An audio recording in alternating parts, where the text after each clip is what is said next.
सभापती महोदय मी जी प्रश्न विचारले त्याच्यात अजिबात समाधान झालेलं नाही। सगळ्यात पहिलं सांगा की तुम्ही नासा कम्युनिकेशनला 10 लाख विद्यार्थ्यांची क्षमता घेण्याची पात्रता नव्हती, निकष का कमी केलेत याचं पहिलं उत्तर द्या आणि त्यांनीच परीक्षा घ्याव्या हा आग्रह कशासाठी। एक दुसरं आपलं नीतिमत्ता नैतिकता कुंपण शेट खातं हे सगळं आपण मान्य केलं, त्याबद्दल मी तुमचा आभार व्यक्त करतो सभापती महोदय। माझा 4 आणि 5 क्रमांकाचा सभापती महोदय प्रश्न आहे बघा, विरोधी पक्षनेत्यांनी जे पत्र दिलंय त्यावर आपण काही भाष्य केलं नाही।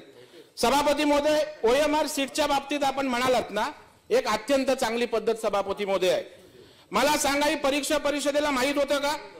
परस्पर जे स्कॅनिंग केलं गेलं OMR सीटचं परीक्षा परिषदेला माहित होतं का सांगा? CCTV फुटेज त्याचे आपण परीक्षा परिषदेला दिले का? आणि तसं न करणं या चुका नाहीत का? सभापती महोदय विद्यार्थ्यांच्या आयुष्याशी खेळतात। एकदा नाही म्हाडा झालं, पोलीस भरती झालं, त्या ठिकाणी TET झालं, आज विद्यार्थी आरोग्य विभागाचं कडचं झालं, नंतर तुम्ही परीक्षा रद्द करणार। सभापती महोदय विषय माझी आपल्याला हात जोडून विनंती आहे, महाराष्ट्रातल्या विद्यार्थ्यांच्या भविष्याचा प्रश्न आहे। गरीबाची पोरं त्या ठिकाणी येतात, पालक अपेक्षा लावतात आणि आपण त्या ठिकाणी वाटलं की परीक्षा वाटलं की रद्द, एकाच दिवशी 2 परीक्षा, एक केंद्र ठाण्यात दुसरा नाही। सभापती महोदय कसं करणार? त्यांचं जेव्हा आयुष्य फुलायची वेळ असते त्यावेळेला तुम्ही खेळ लावणार का? माझ्या 3-4 प्रश्नांची उत्तरं पाहिजे। 4 आणि 5चं काय? 1 आणि त्या ठिकाणी तुम्हाला माहिती कशाला पाहिजे? पत्र दिलं ना आयुक्तांना, तुम्ही पत्र दिलं ना सायबर माहिती नाही आहे का? दरेकर साहेब जरा प्रश्नाला उत्तर घ्या, तुम्ही हे जे चालू ना उत्तरच घ्यायचे नाही ते चुकीचं होणार आहे। सन्मान्य तुम्हाला इतर आयुध आहेत ना, तुम्हाला काय जेवढ्या प्रश्नांची पाहिजे मी उत्तर द्यायला तयार। सांगा, पहिला प्रश्न तुम्ही असं म्हटला की तुम्ही पत्र दिलंय, हे तुमचा प्रश्न असा होता। हे बघा, माननीय विरोधी पक्ष नेते विधान परिषद 29/9 रोजीच्या पत्रान्वये शासनास केली आहे का, हे खरे आहे काय, म्हणजे अशी चौकशी करा, हे पत्र तुम्ही दिलेलं आहे का? तर त्याचं उत्तर आहे होय, तुम्ही पत्र दिलेलं आहे। ऐका, होय काय? ऐका ना मग, होय। आता तास 5 मिनिटं वाढवलेला आहे पुढं। होय, हे जे काही मला त्यांनी काय काय विचारलं की विरोधी पक्ष नेत्यांनी दिलेलं पत्राचं तुम्ही त्याच्यात प्रश्न असा आहे की हे खरे आहे काय पत्र दिलं, तर होय ते पत्र दिलंय। आता त्या संदर्भात माझं असं मत आहे की जे तुमचं मग तेच सांगतो की तुम्ही जे म्हणालात, आता मी हाऊसमध्ये डिक्लेअर केलं की रिटायर्ड चीफ सेक्रेटरीच्या अध्यक्षतेखाली तुम्ही काहीही माहिती दिली तरी त्याची चौकशी करू, त्याच्यामुळे त्याचंही उत्तर आलंय। दुसरं सभापती महोदय माझं या निमित्ताने सांगणे, न्यासाची सिलेक्शन कसं झालं, मी हे सांगितलं की हायकोर्टामध्ये न्यासा गेले, हायकोर्टामध्ये त्यांनी काही मुद्दे सांगितले की आम्ही कुठेही ब्लॅकलिस्टेड नाहीत आणि त्यामुळं आम्हाला हिअरिंग द्यावी आणि हिअरिंग देऊन आमचे कागदपत्र ऐकून घ्यावेत, पाहून घ्यावेत आणि नंतर निर्णय घ्यावा।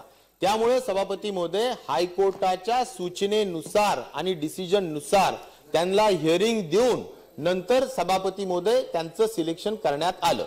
दुसरा मुद्दा, तिसरा मुद्दा, या 5 मध्ये न्यासाचं का सिलेक्शन झालं, तर सभापती महोदय यामध्ये त्यांचं सॉफ्टवेअर, त्यांना एक डेमो परीक्षा 5 लोकांना आपण कळवलं आरोग्य विभागाने की म्हणजे परीक्षा पद्धती कशी आहे की 5 एम्पॅनल्ड आहेत, या 5 पैकी कोणी तुम्ही सिलेक्ट करा। मग आरोग्य विभागाने काय केलं, 5लाही पत्र दिलं, 5लाही बोलवलं, परीक्षा घेतली, त्यांचे मार्क्स बघितले, तुमचं सॉफ्टवेअर काय, ऍक्च्युअल डेमो घेतला आणि पारदर्शकपणे हेल्थ कमिशनर आणि सेक्रेटरी पब्लिक हेल्थ यांनी ही परीक्षा कंडक्ट करून त्याचे मार्क्स दिले।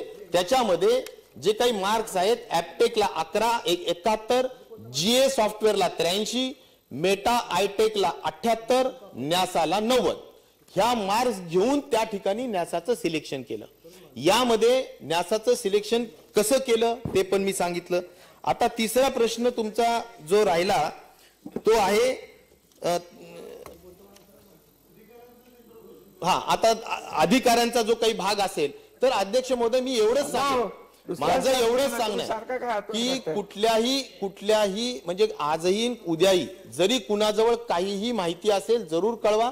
आता यात एक आहे की सगळ्यांचं लक्ष लागलेलं आहे याच्यात, याची मलाही कल्पना आहे की बाबा आपल्या विद्यार्थ्यांचं पुन्हा परीक्षा घ्यायची का, ही परीक्षा आपली काय म्हणायचं त्याला आपण क्वालिफाईंग परीक्षा घेऊन यातले 10% परीक्षा घेऊन पुन्हा घ्यायचं का पूर्ण रद्द घेऊन पुन्हा नवीन घ्यायची, नवीन पद्धतीच्या परीक्षेवर स्विच करायचं का, या सगळ्या गोष्टी सभागृहांनी सुद्धा निश्चित प्रकारे आता जसं सांगितलं तसं मार्गदर्शन आपण करतोय. पण मुख्य इन्व्हेस्टिगेशन अतिशय काळजीपूर्वक केलं जातंय.